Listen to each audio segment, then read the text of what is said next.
heard a lot about the 2022 floods here in Sindh. We know that the devastation was huge. And there's a lot of amazing work that is happening to respond and recover and rebuild with resilience. For those of you who live in Pakistan, know Pakistan very well, you know this is not the first major emergency that Pakistan has been having to manage. Back in 2010, there were also huge floods in similar areas, maybe about half the size of the 2022 floods. And you can see on the slides the amount of people that have been affected, 20 million in 2010, over 30 million in 2022. And the cost of reconstruction and recovery is also very significant when you're trying to respond to this. In 2005, this is actually when I first came to Pakistan, it was the earthquake. And this was also very devastating, a different type of emergency though. And in this earthquake, 73,000 lives were lost. And the reconstruction was very difficult and very long. We know that on average, it takes about 12 years to reconstruct after a major emergency. So let's think about the 2022 floods. It's 2026, we're 4 years in. So we still have some time to go. We have a lot of amazing lessons and a lot of amazing success. So we'll talk about that and we'll talk about the future. Just to give you, for our visitors, a sense of the scale of the 2022 floods, I have these satellite images here. These came from CNN. On the top was 2021, before the floods. And they've given some extreme color saturation, so you can see 2022 here. This is the area that was covered by water. They say it was about a 100-kilometer wide lake. An inland lake covered in water. It is significant. And families were living with water up to their hips for about a month, and even more in other areas. It had a lot of damage and it took a lot of time to recover. And we heard this morning, with climate change, with glacial melts, with just all this change in weather pattern, we might be seeing additional floods in the future. It's not going away. Pakistan has earthquakes. Pakistan has issues with heat. These are things that we have to keep thinking about as we think about resilient reconstruction and recovery. So like I said, we'll be talking about emergency response and recovery policy, but we'll also be talking about, I can move a bit forward, thanks. We'll be talking about urbanization and housing impacts as well. So Pakistan has a national program that supports housing and building resilient housing and making sure everyone has access to housing. And so we have a colleague joining us from Punjab who's been working on a housing program, and their goal is to get 5 million people into housing in Punjab. The reason for this is that there's more urbanization happening in Pakistan. There's more push towards urban areas. There's high cost of construction materials and labor, and there's also limited access to formal financing. So we're also going to talk about financing in this session. We have a lot of ground to cover. So I'm not going to talk very much anymore. I'm just here to facilitate. I'm going to turn it over to our panelists. I'd like to invite them to the stage. First, we have Khalid Mehmood Shaikh, please. He is the CEO of the SPHF, the Sindh People's Housing for Flood Affectees, here in Karachi. Welcome, Khalid. Next, we have Imran Ali Sultan. He comes from Punjab. He's the project director for PAHP, the Punjab Affordable Housing Program. Please welcome. Then we have Asad Nasar, coming from Balochistan. It's the Integrated Flood, Resilient, and Adaptation Project. And finally, we're joined on the stage by Kamran Akbar. He comes from the World Bank. He's a senior disaster risk management specialist and works with several of the gentlemen on stage. So welcome, and thank you all for joining us in this session, and we will get started. So we'll get started. We have 3 themes that we'll try and cover in an hour. The first theme is around policy changes and how policy has supported you in the work that you're doing. The next theme is going to be on funding. Funding is really critical and important when we think about recovery, reconstruction, and affordable housing. And then finally, we'll talk about community resilience and capacity building and that connection with community. And we'll open the floor up to all of you. So we're hoping for about 10 minutes of Q&A, so please have your questions ready. And our colleagues on the stage will do their best to answer. Okay? So I'd like to start with theme 1. And I'd like to actually turn to our host for this huge event, Mr. Khalid, and I'd like to ask you, how did Sindh respond to this massive disaster? What were the challenges, and how have you overcome these challenges as you're reaching your target of 2.2 million houses? Thank you, Michelle. Just let me give you a context of what had happened in 2022. There were heavy rains throughout the Sindh province, mostly in the rural areas. And those rains caused immense destruction. And prominent of all was housing.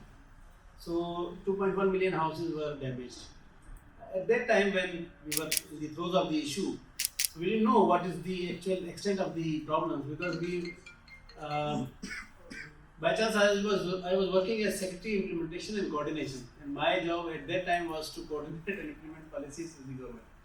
So I had to talk to Deputy Commissioners and Commissioners, and everybody was responding in different manners.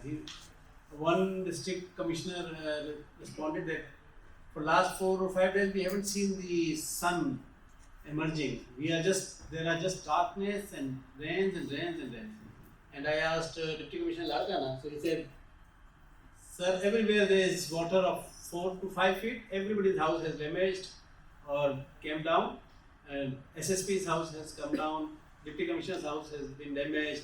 Session Judge's house has been damaged. Every house and shop has been damaged." So we were sitting in the Karachi district, and we were unable to understand what is actually going on. So the rescue team started moving there, and then we came to know that people have started to gather at the main highways. So there were millions and millions of people who were just staying at the road sides. There were about 13 to 14 million people were there. And it was a catastrophe which city people were unable to see. So then, as I mentioned in my discussion as well, that the political will always works. And the political leadership of Chairman Dari just made it a point that we need to rebuild the country. So that was the only policy at that time which we had. So we thought about it, and then we went to Geneva and we started talking to the donor agencies, and I'm thankful to World Bank. They joined from the very start, and they believed in us, and then they came up with the $500 million, and I think these loans were approved within 2 to 3 months. And Government of Sindh generously chipped in about 50 billion rupees in one go, in one check. So that was the policy. Secondly, we carried out detailed surveys within 1 month of the destruction, and this survey helped us a lot. Subsequently, we got this survey redone just to have more information, so that, and it was also because Kamran was adamant about it, that no, we need to add more information. So the policy context was that there was a belief that we had to reconstruct these houses, and since it was emergency, so we had to just rush and create. The important thing which we did at that time was that we created resilient guidelines, and we didn't go blindly, and we made it a point that these resilient guidelines will be implemented, and this worked a lot, because as you were mentioning, there was a earthquake in 2005, then there was a flood in 2010, then 2022. So we knew that any such event might inspire us again. But I am very confident, and we will talk later about it, that these houses have been built considering 100% resilience aspect, and they are going to stay. Thank you. You know, I'd also like to invite Asad to share your experience, because the floods went beyond Sindh, right? They also affected Pakistan. So I'm curious about the policy. You know, how did policy support, or how did you work with policy as you were looking at recovery? Thank you, Mishan. As Khalid Saab has told the story of Sindh, we have also stories about Balochistan. By that time, I was the focal person in the Prime Minister's office about Balochistan when the flood came. I was the focal person to look after the flood activities and monitor the flood, the emergency activities over there in Balochistan. So day and night we were there, and all of a sudden one night I received a call from my own home that flood has came over there in Quetta. It was flash flood, and we have never saw such sort of restriction over there.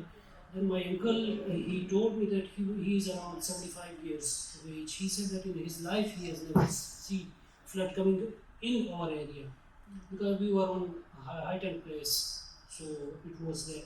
So the flood, of course, was one of the worst experience that the provincial government, the government of the Balochistan has faced.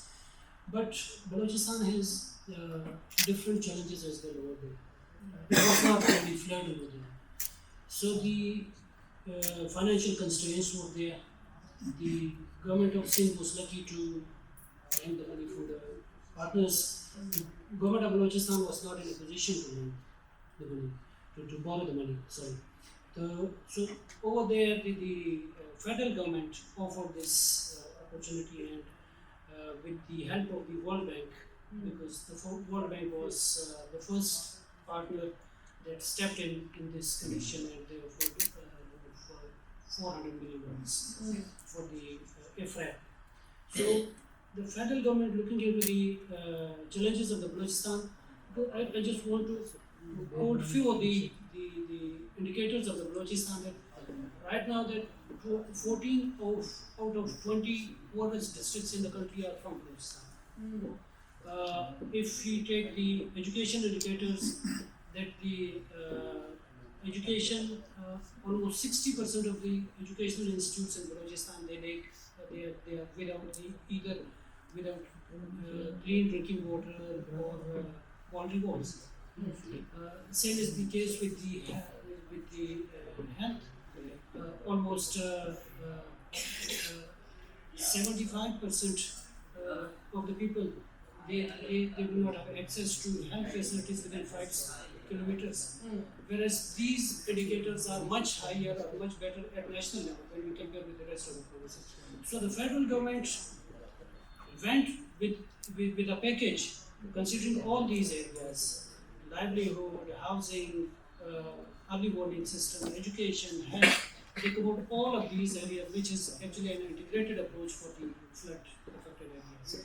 So the IFRAP project is a kind of different from the SPHF and Punjab project in a sense because it covers other aspects as well. Education, health, livelihood, skill development, early warning systems, these all are also included in the IFRAP. Whereas in the SPHF and Punjab, they consider that they are mainly focused on the housing. Secondly, it is a federal government initiative. It's funded by federal because government of Balochistan was not in a position to take such a big initiative. So with the help of the World Bank, the federal government stepped in. And now, since the federal government is also focusing to chip in its own PSDB funds to focus on these areas as well. And also trying to engage the other partners as well. Thank you.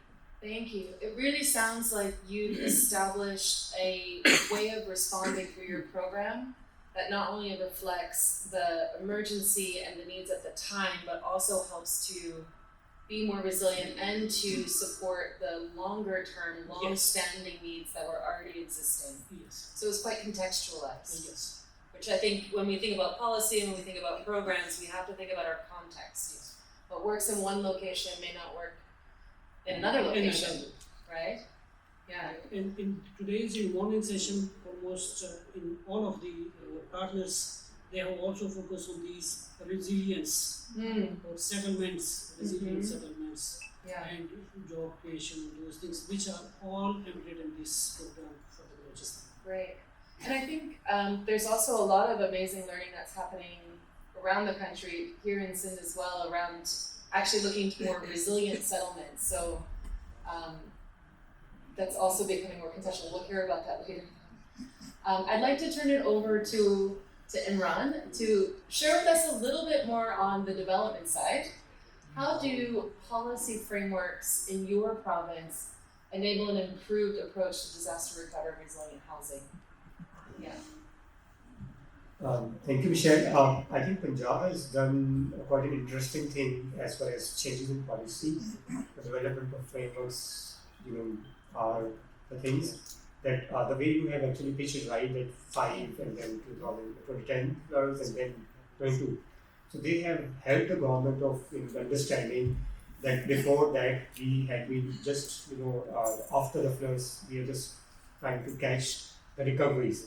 But this time we are trying to approach it in another policy and improving our governance structure. So foremost, the biggest lesson that we learned is that in Punjab, everyone is trying to build everywhere, and we need to control that. So I think the tremendous thing that Punjab has done in the last 5 years is in each district is making their land use plans. So what does it mean is if next time flood comes, so at least we are telling to our citizens that these are the areas where we need to build up an industrial area and other such kind of thing, so that at least from a policy we can give the direction. Before that was absent. That's why even we couldn't actually punish them for why they are putting it on the river like this.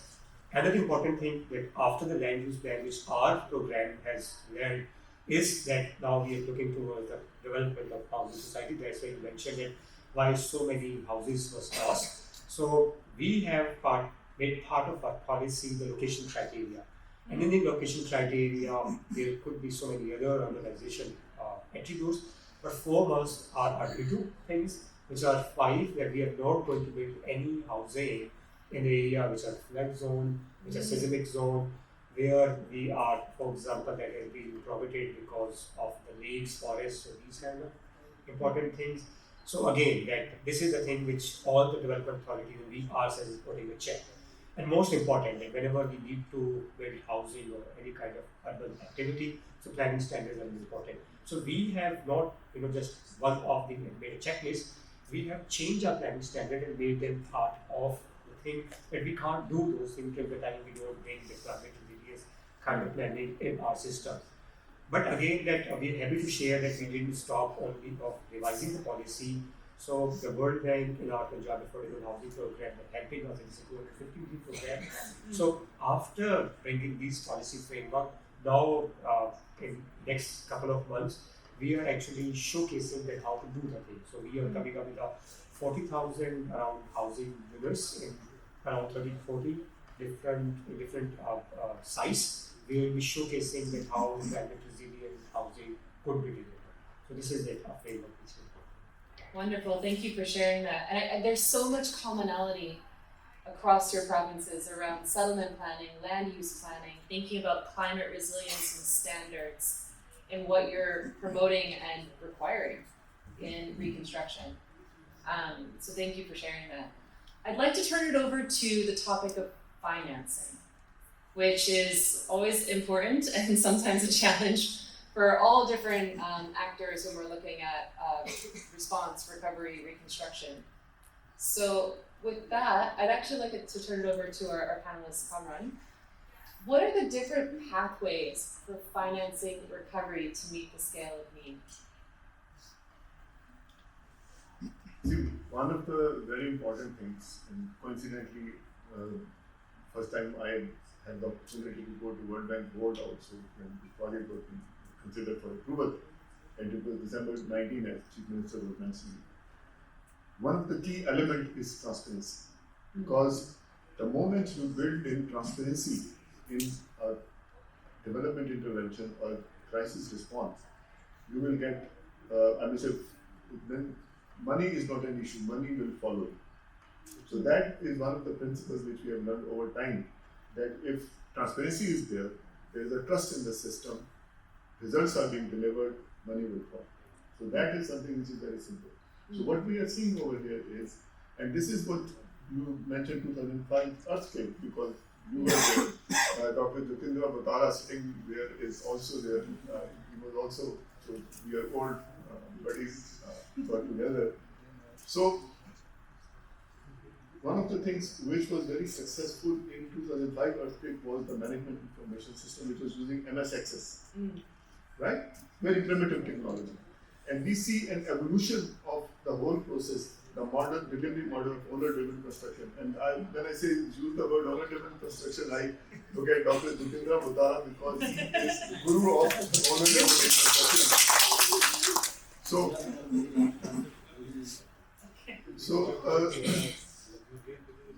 Owner-driven construction, right? And then results were being driven, system was transparent, and then you see that money started coming in. And there was never an issue at all. Then what happened, what we see in SPHF, because this is a model which went to Nepal also, my Nepali colleagues are sitting there. So Nepal also, and it evolved into something different. But what SPHF has done is SPHF has taken this model to new heights, a new MIS, a very different sort of very, I would say, top of the line thing. And when we go to Balochistan, again there is change. There is contextualization because this is critically important that all your models have to be contextual. Now, coming to financing, here we have got this example that $500 million we started with. All others were sitting on the fence looking at this, but the moment they saw transparency in the system, it started coming in. And this was one of the questions that even in World Bank board, I'm not the board members, but the other colleagues who were there in that meeting, they asked how it was, the transparency was going to be ensured. So this is something which is very critical. No matter what is happening, if your system is transparent, money will follow you. That's great advice. Thank you so much. And and as I understand, the systems have gotten better and better over the years through all the different emergencies. Yes, of course. Yeah. Of course. You see, the thing is like, when you look at SPHF MIS, so it is very, I would say, robust. But then, Balochistan has developed their own management information system. So, but again, something is very interesting, which I would like to cite example over here, because coincidentally, I happen to be the task team leader of this project and that project also. The HS, the Housing Reconstruction Unit of Balochistan, sends their data first to Sindh project, and then they tally if any beneficiary is trying to get money from both the projects, and they've been able to identify, I think, So some 170 plus. 70 plus people were 170 plus. 170 plus people who were residing in bordering district of Balochistan in Sindh, who were their beneficiaries, try to get money from there also.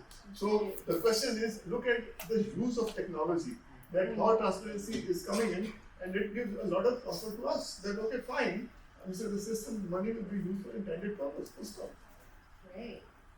These are excellent examples and an amazing message around information management systems and transparency being so useful, and that's what attracts the funds. I'd be really hopeful and keen for you to share, Khalid, the experience from SPHF's site. I put some of your numbers from your website up here behind you. Unfortunately, it's a little hard to see, but showing the amount of funds already raised, financial needs, and the gaps. This is just for housing, not for all of the resettlement. I know resettlement funds required are much bigger. But can you tell us a story about SPHF and how is it that you are looking at mobilizing resources? We have the World Bank. Can you give us a bit more insight to how it's working? So the numbers are not correct. Oh no! We don't have any gap. You have no gap. Yes. Great. We raised around $2 billion in last 24 months. And we are negotiating another loan with the help of World Bank. Again, all these actors are coming in, but one after one. So lead is always from the World Bank side. I do remember when we were talking about this loan and we were talking to our friend, come and join, and he said, no, there are issues, always there are issues in housing.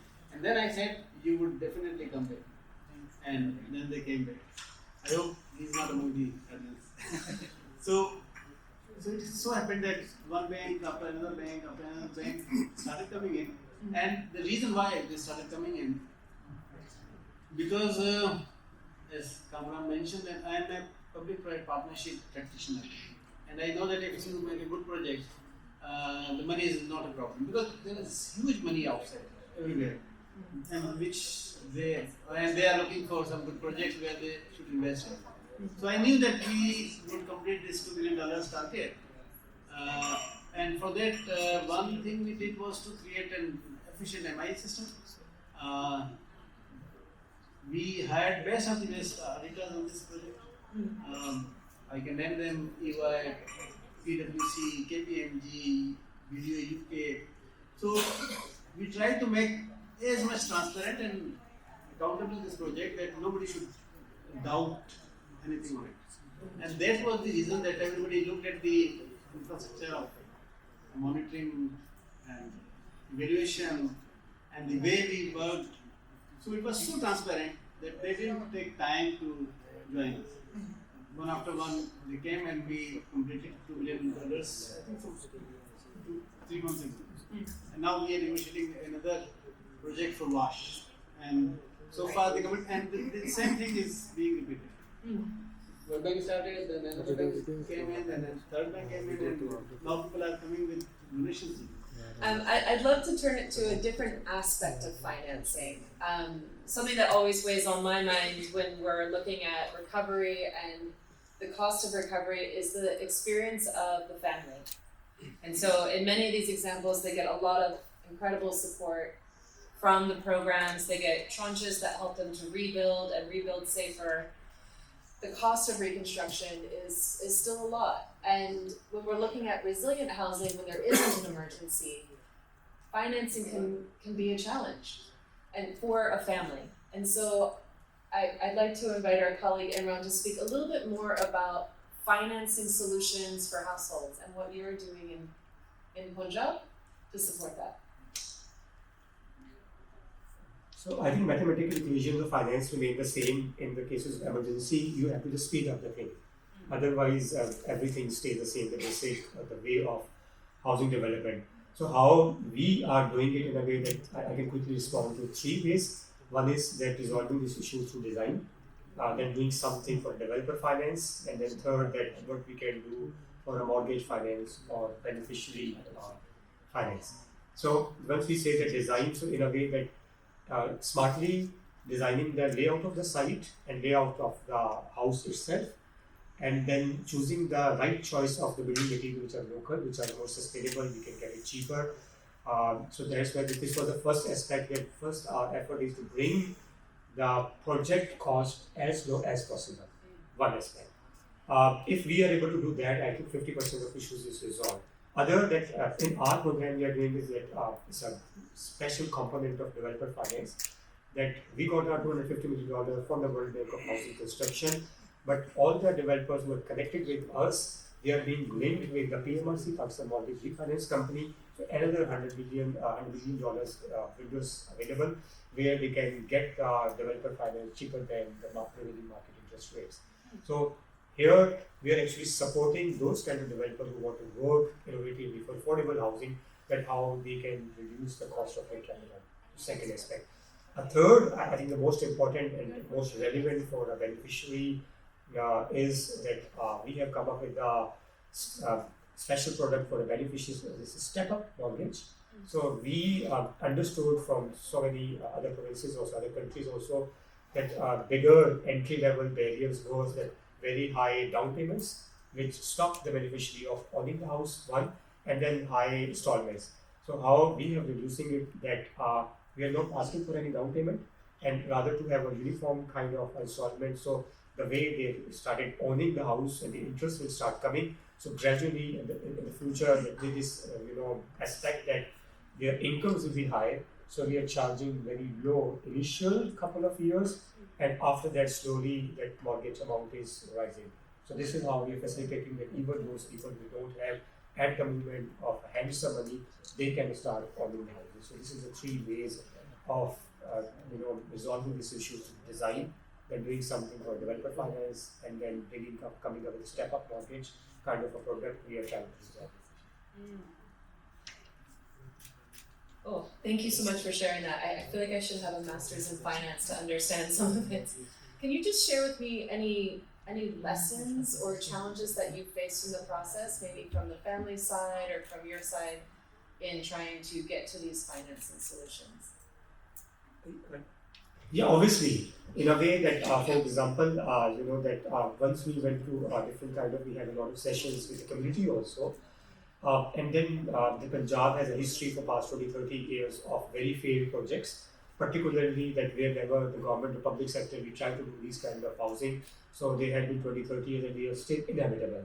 So the most important thing, and then maybe the Kamran's of the capacity building in general, and we add on that, but our key lessons was that a different thought of the gender. For example, all the male required a plot. So, but all the females they were looking at the priority was that they want a complete package of house. But then they changed the mathematics. For example, the plot is quite cheaper, but then they give you a speculative, become a part of economy. But those kind of housing societies are never did. But on the contrary, when you go for a complete built-up solution, so all the costs are more, but then again the situation is becoming quite complex. So that's why that our program has been a challenge. This is right that for past 3 years we are working, and still a first big need to be made. But again, that we have done all the mathematics, all the rules and regulations and procedural policy changes. So now when we are actually going to an execution stage, so we are quite confident that we have actually filled all the gaps. Thank you for sharing that. And it's really helpful to think about the perspective of the person who actually has to experience it. So who wants what in the family and what's accessible for them. It's a really important component to consider. And with that, I'd actually like to take it to our third theme before we go to Q&A, which is around the community component, community resilience and capacity building. And I'd like to turn to our colleague Asad and ask you, what are the policy gaps that you've identified that impact community resilience? And how are you addressing them? Thank you, Michelle. Regarding community resilience, as Khalid said, that our entire project is based on community resilience. That is focused on over there. When we talk about the livelihood, it goes directly towards resilience. And if we talk about the skill development, it goes directly towards the community resilience. Of course, the foundations lies there in the housing, which is our primary focus area. And most of our financing is also, we are fulfilling the primary requirement of the community over there. Secondly, we have also activated community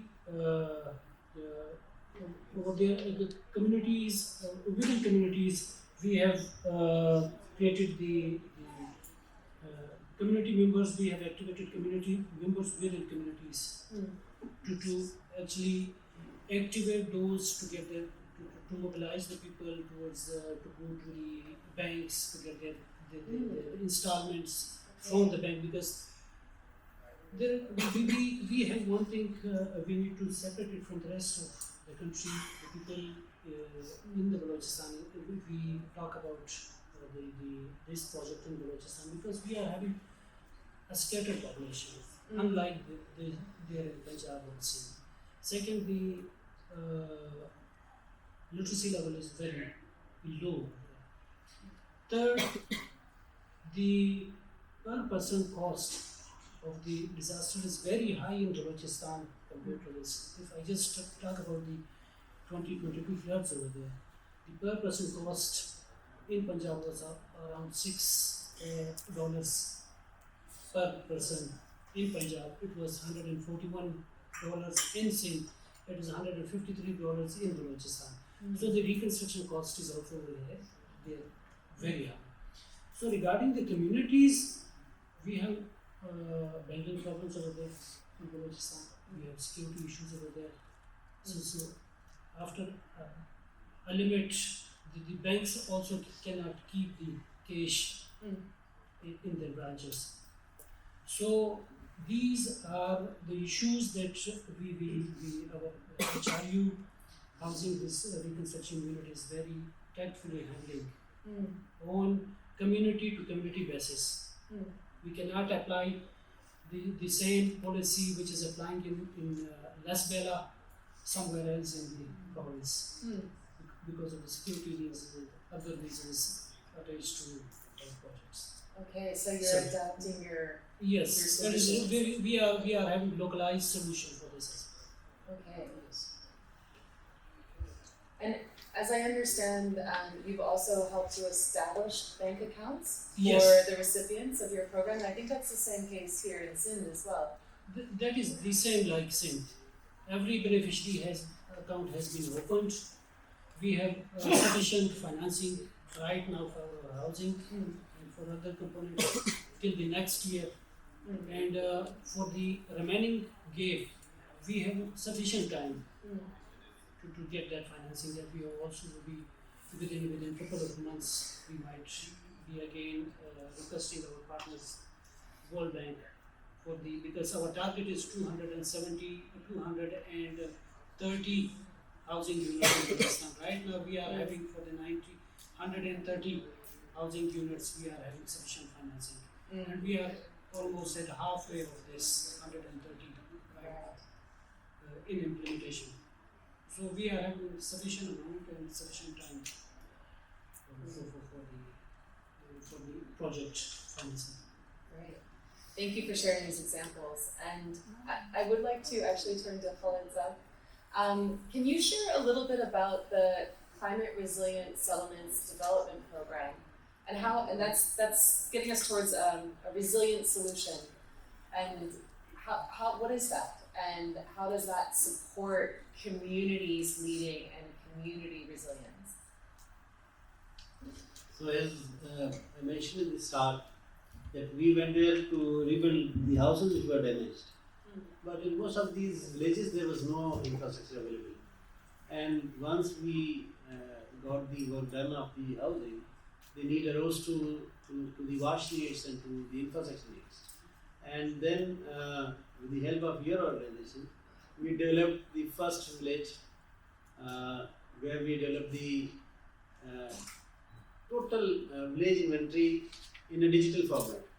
We captured through drone surveys the needs of the infrastructure, and we were able to calculate how much infrastructure exists there and how much is needed and what is the cost of that needed infrastructure. So far with the help of UNIDO, CRS, Government of Singh's budgets, we have developed 1,000 such villages, and we aim to go up to 25,000, 30,000 villages where we exactly would know what is the infrastructure deficit position there and how to cope with that. This is another angle of transparency because you will upfront know through your digital gadgets that what infrastructure is needed and where money is going and what result this money is bringing back. So this infrastructure development plan which we are advancing is something which other provinces should also take help from, and there are other agencies which are looking for collaborating with us and making sure that in any other economic setting wherever the need is, these infrastructure development plans should be copied there. So thank you. I thank you that you mentioned this. Mm. Well, and I'd like to turn on my microphone. Turn it over to Kamran to share also a little bit of some examples of how we support community resilience in the housing reconstruction. I've got some, if you want to take this, some of your photographs, and just to showcase how we've worked towards resilient housing in our experiences in Pakistan. Okay. The thing is that when we are doing housing, especially in far off rural areas, especially inaccessible areas, conventional wisdom is very important.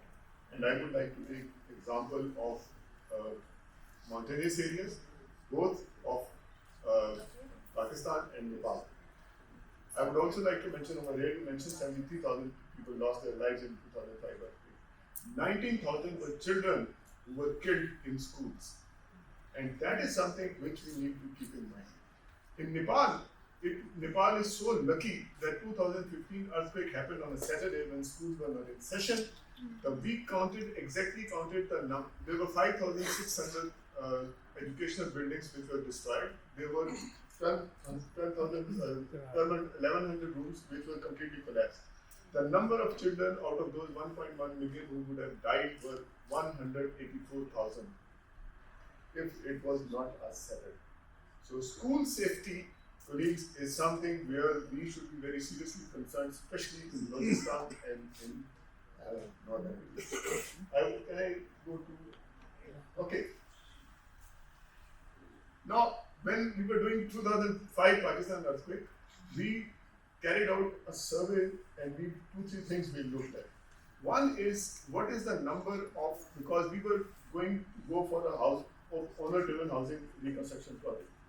So what is the number of beneficiaries or affected households who have already some kind of experience in construction, and we found out that it's around 12% in rural areas, because in rural areas they don't go to architects or engineers, they do the construction themselves. So they were our target for Nasar Sindh.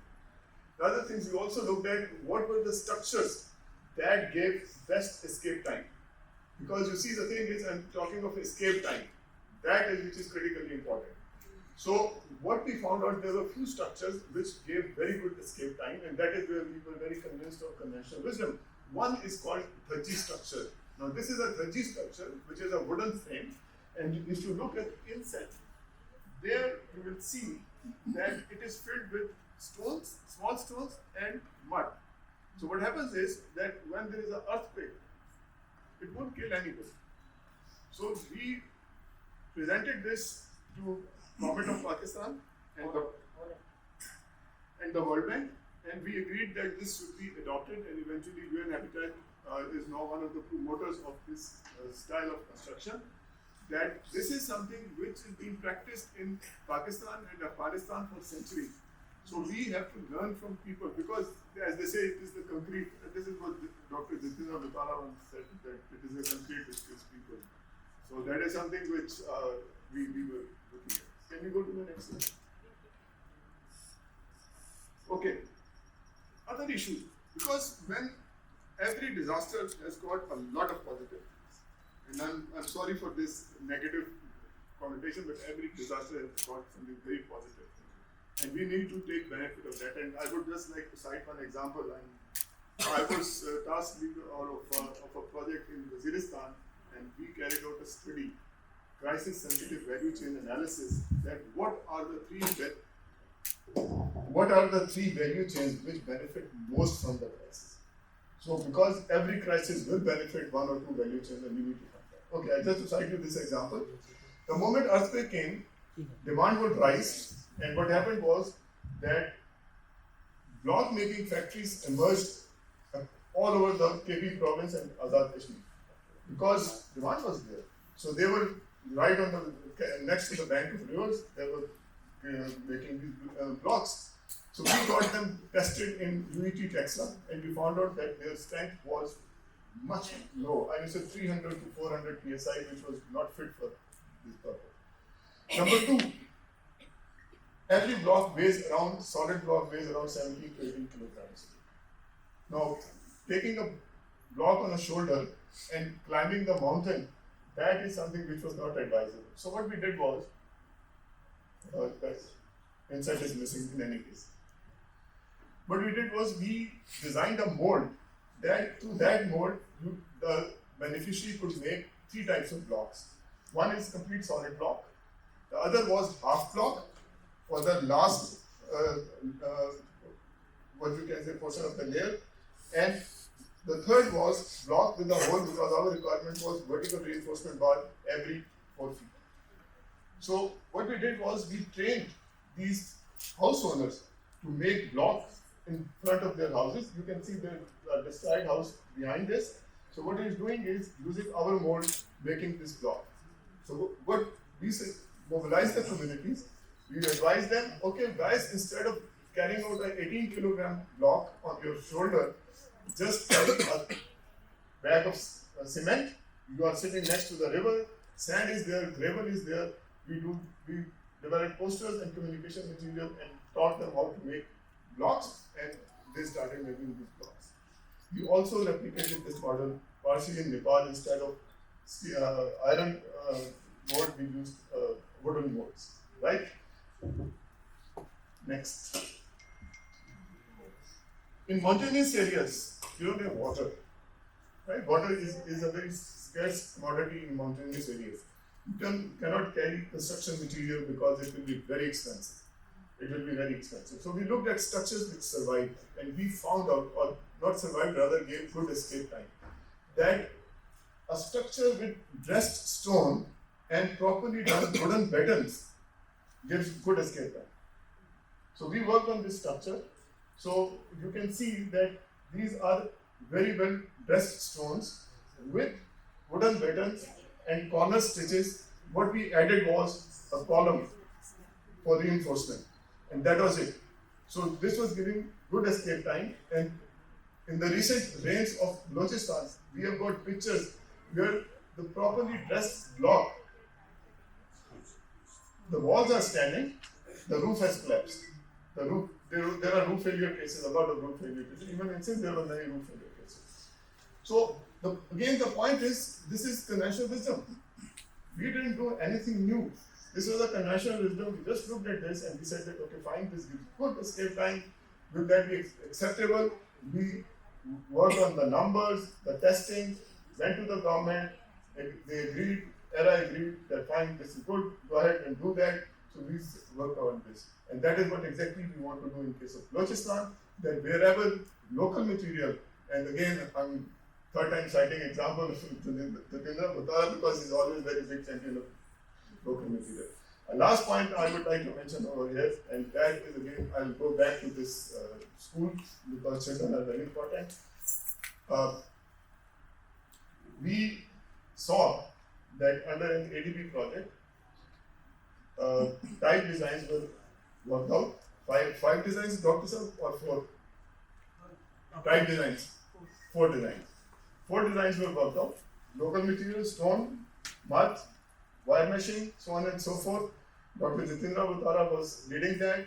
And by the way, the testing was done in UET Peshawar for ADB and adopted by government of Nepal. Thank you. Thank you. And these are excellent examples when we think about the experience of the family and what they need to feel safe and what's actually going to be feasible for them when they rebuild. You were thinking about local solutions, local materials, lower costs, training, job opportunities, and this also hits on the examples from Punjab. We need things to be low cost and feasible and accessible. Okay, so we've heard a range of experiences. We have some very experienced gentlemen on the stage here, and so now it's time to turn it over to you. And I have questions from the audience. So we have a first question and then a second one. So we have a microphone to get to you. Jitendra Batra here.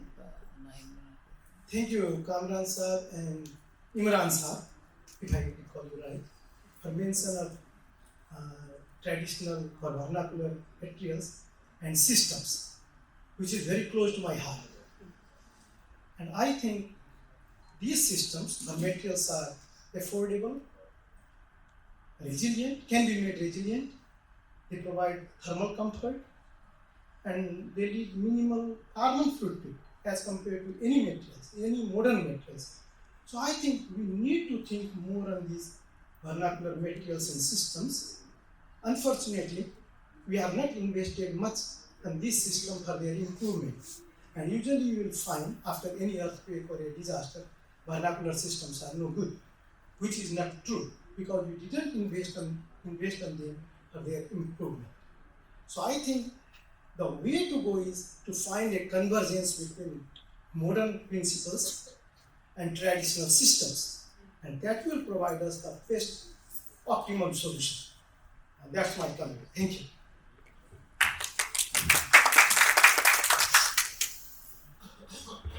Great, thank you for the comment. I think I saw a question, a hand up for a question.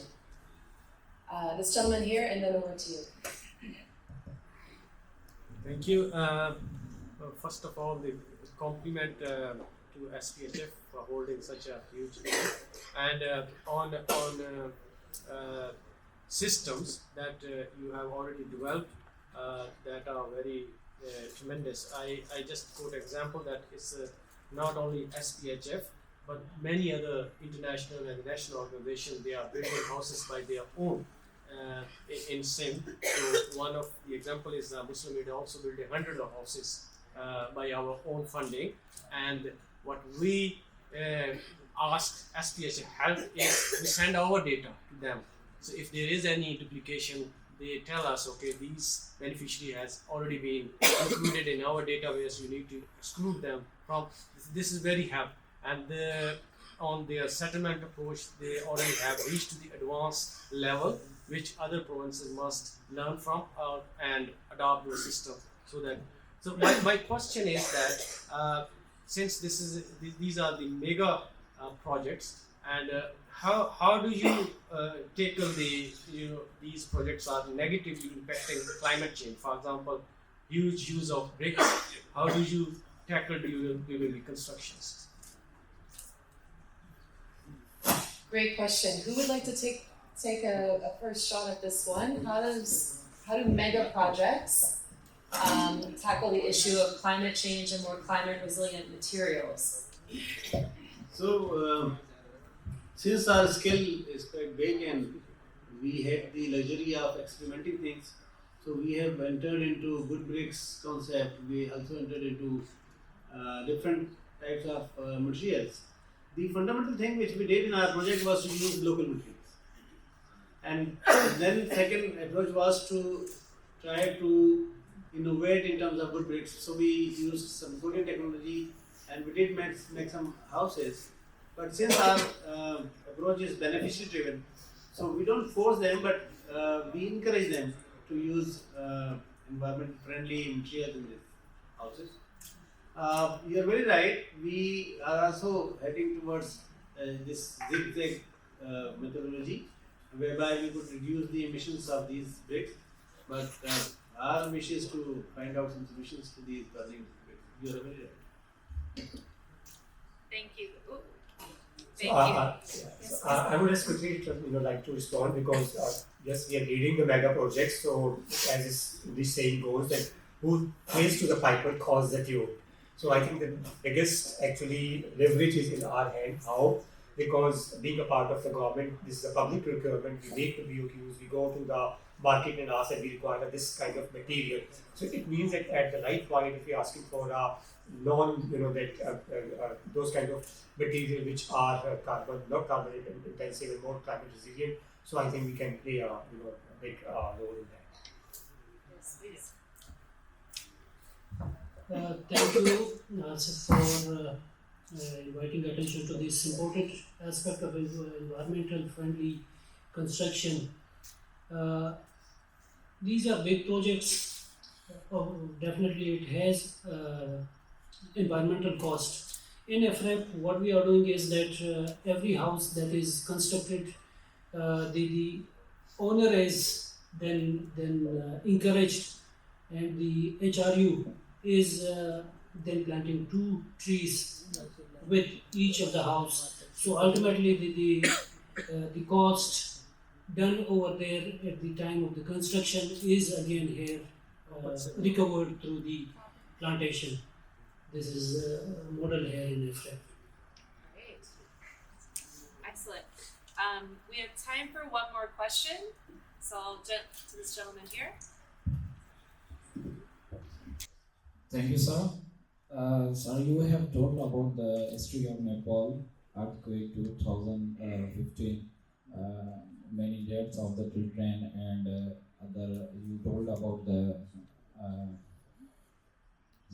solution in which the frame, which was filled with stones and the mud. Sir, it can save life, but is it the permanent solution? If earthquake are coming, then it can resist. And second question is that in that position we can use other materials like the engineered composed concrete other name called the bendable concrete, which can be resistant in earthquake zone areas, which is made up of the polyvinyl alcohol fiber, and also it can made from the jute fibers and other material. It is the permanent solution for the earthquake zone areas. Then why you are not using that type of material which can the save lives and also can reduce the cost of rebuilding? Great questions. My answer will be in two parts. One part I will address, the other part the author of that problem is sitting there, so I'll ask him to do that. Okay. You see, the thing is, those type designs have been tested on for up to 9 scale. 9, I will not say. Yes, we can say intensity 9. 9 intensity scale earthquake. So that is the kind of the testing has been done, and many times the testing has been done and it's proven to be useful for that. So that is one thing which is important, that it has been tested, because you see the thing is that cost of transporting construction material is so high in Nepal. We were looking at one of the village where brick which was costing 11 rupees in Kathmandu was costing 23 rupees reaching that village. So I would say we have to find local solutions. So number one, safety, that has been tested again and again. So on the rest, I would suggest that because Dr. Jitendra was leading that initiative of type designs for schools, I think he will be in a better position to answer on this topic. He was working for the ADB at that point in time. Dr. Kumbai, please go there. Okay, this will be our last answer. Thank you, Kamranji, for diverting that question to me. And thank you for very important question, and it will give clarity to me.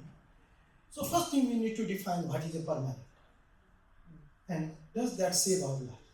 If you go around, stone masonry is the most permanent material, even more than concrete or steel, because the modern materials, if you do not maintain the quality, they are extremely vulnerable to environment.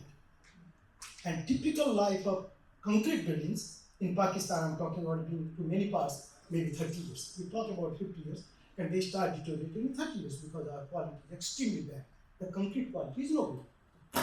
Stone building doesn't drop. That's the first thing, the permanent thing. Coming back to resiliency. The resiliency comes not from the material alone. It comes from the system, how we tie the system, how we put the system together. And can the building can deform. So it is a matter of integrity, and the systems we developed, we tested it extensively. We couldn't destroy or even couldn't severely damage the buildings. And so we extended the very long duration earthquake type, still we couldn't do it. And that proves these buildings are resilient systems. And as Kamranji presented the Diwali and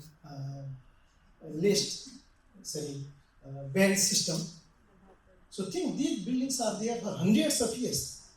They are not new. They are there for hundreds of years, and that means they have faced multiple earthquakes in their lifetime.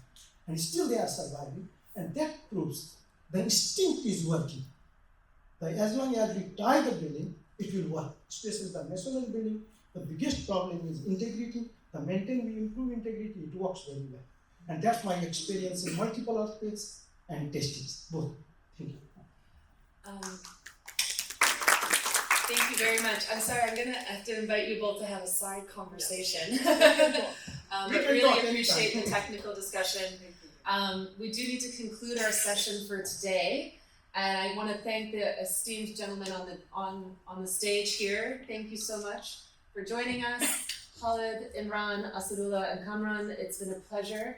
And I hope you all have a wonderful time at the forum and enjoy getting to know one another. And I hope you've enjoyed hearing these experiences today. Thank you all very much. I'd like to call upon stage Mr. Khalid Mehmood Shaikh, who is the CEO of APSSF, to be handing this award to our panelists. So